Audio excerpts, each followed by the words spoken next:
Kalau ngerasanya Jetour T2 itu berasa lebih besar, lebih laki gitu ya. Nah yang di belakang gue ini dia lebih dinamis, lebih cocok buat di urban, di dalam kota. Dan masih bisa juga buat dipakai off-road-off-roadan. Apa sih mobilnya? Nih, Jetour T1.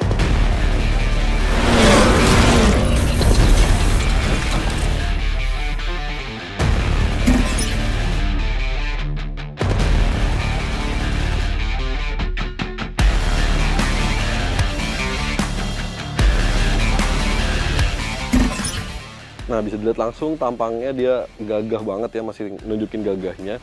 Tapi nggak segarang gitu dari T2. Nah yang T1 ini bisa dilihat dia tampilannya lebih apa ya, modern gitu kelihatannya, lebih fresh gitu malah. Karena bisa dilihat dari lampunya, dia pakai proyektor gede dan ada kayak diarel gitu, rame banget di dalam mikanya sini. Terus di bagian tengahnya sini tuh dia pakai horizontal LED light gitu lagi. Jadi kalau yang di T2 itu kan di sini Jetour gede banget ya. Sementara dia nggak ada di grill Jetour tapi di bagian kap mesin.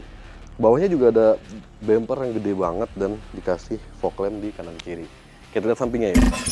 Nah, kalau dilihat dari bagian samping, dia masih mengasih ciri khas sebuah SUV boxy ya. Bisa dilihat dia kotak-kotak banget bentukannya. Velgnya desainnya mirip-mirip sama si T2, cuma di T1 ini tuh kayak lebih simple gitu. Garnish-garnisnya tuh lebih simple. Dan ukurannya itu dia 19 inci dengan ban 235/60. Di bawah sini side skirt ada pijakan kaki lagi, ya kan, ada body molding gitu-gitu. Pintunya udah yang model keluar gini. Dan di bagian atas itu udah ada roof railnya. Nah kalau lu lihat belakang sini dia ada logo PHEV karena si T1 ini dia udah pakai teknologi IDM, Intelligent Dual Mode gitu.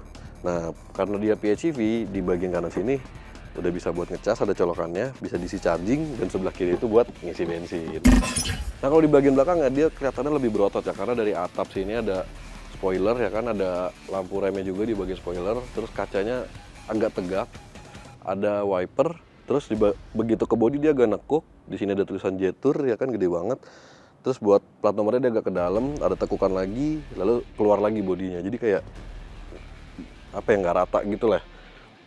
Lampu remnya bentukannya mirip kayak yang depan, jadi dibikin seragam ya, lampu depan dan lampu belakang. Terus masih ada bumper yang gede juga di bagian belakang sini nih. Masih ada mata kucing. Nah ini kalau kita buka bagasinya kelihatan dia ada space yang cukup besar ya. Walaupun baris keduanya itu udah kelihatannya cukup lega jaraknya sama jok depannya, tapi ini masih lega banget karena emang cuma 2 baris gitu. Sementara kalau kita ini, nah dia dapat kayak penutup gini, kayak tonel gitu. Terus kita buka bawahnya, ini nggak ada ban serep, jadi cuma ada aki. Dan ini ada kompartemen-kompartemen yang dipisah-pisah, mungkin buat toolkit gitu-gitu kali ya. Ada di sini. Dan menariknya dia udah pakai electric tailgate. Jadi ini adalah engine bay dari si Jetour T1 IDM. Karena yang tadi gue bilang ya IDM, dia menggunakan 2 sumber tenaga dari mesin bensin dan juga motor listrik. Makanya di sini penuh banget nih kelihatannya karena dia pakai mesin Arteco 1500 cc TGDI. Nah, mesin itu bisa menghasilkan tenaga sampai 136 PS dan torsinya itu bisa sampai 220 Nm. Itu baru mesin bensinnya doang. Kalau motor listriknya itu bisa menghasilkan tenaga sampai 204 PS dan torsinya sampai 310 Nm. Mesin ini mampu menghasilkan thermal efisiensi yang sangat besar sampai 44%. Tapi sayangnya karena kita bikin video ini sebelum launching, jadi belum tahu seberapa hemat konsumsi BBM-nya dan juga jarak tempuh yang dihasilkan dari gabungan mesin bensin dan motor listriknya kalau baterai dan tangki bensinnya itu diisi penuh. Tapi kalau kita ngisi baterainya pakai pengecasan DC fast charging itu dari 30% sampai 80% itu cuma dalam waktu 27 menit. Sementara kalau pakai yang AC slow charging itu dari 30% sampai 100% itu bisa dalam waktu 180 menit. Ya ngelihat dari durasi pengecasannya aja, kayaknya sih baterainya ini bakal cukup gede ya si Jetour T1 IDM. Nah sebelum gue masuk ke dalam kabinnya Jetour, jadi posisi mobilnya tuh nggak tinggi-tinggi banget, jadi nggak ada pegangan. Oh ada di sini. Jadi pegangannya di sini doang. Jadi kalau mau naik juga sebenarnya nggak perlu banget berdiri di ininya. Jadi cukup naik biasa aja, kayak gini juga masih bisa, cuma emang agak jauh aja sih karena ada pijakan kakinya tadi ya. Nah di dalam interiornya ini apa ya, bisa dibilang fungsional banget kas sebuah SUV boxy gitu ya. Duduknya cukup commanding. Oh, udah bisa nih elektriknya dipakai. Nah, kursinya electric seat ya kan. Posisinya commanding, depan tuh kelihatan jelas ya kan, berasa tinggi. Terus di sini ada setir yang bentuknya flat bottom dan flat top begini. Ada panel instrumen, ini sayangnya nggak bisa dinyalain ya. Semua elektrikal, jadi layar-layar gitu kita belum bisa lihat kayak gimana. Terus ada kisi-kisi AC bentuknya vertikal begini, ada head unit yang ukuran tuh 10,25 inci, cukup besar ya. Di sini masih ada tombol-tombol nih, gue demen banget ya kan, walaupun cuma kayak AC, mode, hazard gitu buat buka bagasi belakang, diffuser gitu-gitu. Pengaturan AC juga ada nih, suhunya di sini. Jadi enak banget, nggak usah nyari-nyari di layar. Di bagian konsol tengah juga masih banyak banget tombol-tombol, bisa dilihat sini ada auto hold, terus ini ada juga buat lampu ya kan, lampu kamera, kamera parking. Ini ada mode-mode kayaknya di bagian tengah yang bisa diputar-putar.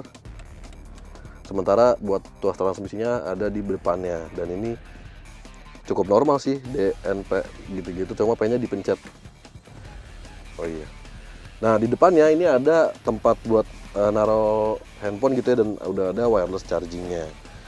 Nah, karena dia bentuknya floating, jadi kalau nggak masih ada kompartemen lagi, ada USB Type-C dan juga Type A tersedia, 2 cup holder, ada penyimpanan lagi di sini, dan sunroof.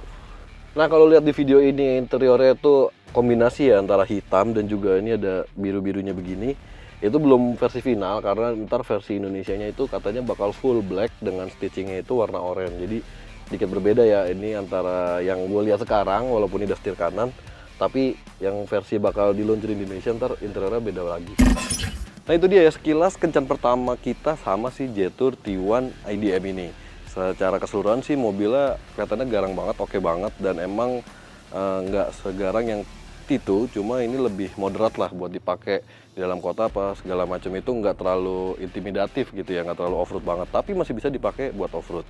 Nah, buat harganya, saat video ini dibuat itu belum dikasih tahu harganya berapa, jadi mungkin nanti buat yang penasaran sama harganya bisa cek di deskripsi di bawah.